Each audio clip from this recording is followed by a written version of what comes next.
Grupo sa Kabatanunan nga nag-inom sa usa ka establishmento sa usa ka barangay sa Cagayan de Oro City nagrambol.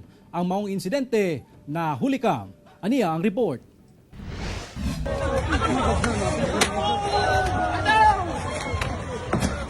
Kuha kini sa usa ka netizen. Diin makita ang grupo sa mga kabatanunan nga nagrambol sulod sa parking area sa usa ka establishmento sa barangay 27 sa Cagayan de Oro City. Ang insidente nahitabo pasado alas 4 sa kadlawon. Sumala sa mga opisyal sa barangay sa lugar. Normal nga panghitabo na kuno kini sa maong dapit matag adlong Biyernes hangtod Domingo. Sagad gihimo na kuno kining tambayanan sa mga nagainom tungod sa lapad nga parking area ug aduna sa duol nga convenience store sa lugar. Balaod sa liquor ban. So may tabo diyan na maglingkod-lingkod sa ilang sakyanan. Magpa-sounds na dayon.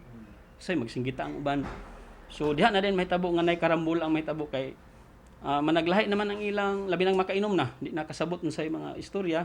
So murag nanay sigiya panagbingkil sa maong mga grupo. Dugang sa maong kapitan, nga bisan ang iyang mga barangay tanod, dili na kuno respetuhan sa mga gainom sa lugar ug nabalakasab kuno siya sa seguridad sa iyang mga tao. Sa kabahin sa kapulisan, mas pahugtan pa kuno nila ang seguridad, ilabi pa panahon sa gabi karon nga wala na ang curfew sa syudad. Si atong city director no nag-isgot mo kita kagapon. Nga kuan gyud nga dugangan ng ato ang kuan. Trupa sa panggabi. Mo kana kagabi no nga nag-utro na po kita og detail.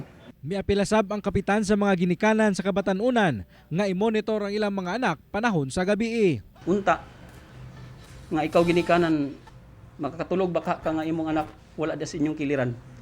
So kini dako kayo ni nga kaayuhan unta kung kita mismo magtinabanga lang unta. Walay kagubot nga mahitabo unta sa atong syudad. Kauban si Jaybert Pairat sa kamera. Ako si James Paulo Yap para sa One Mindanao.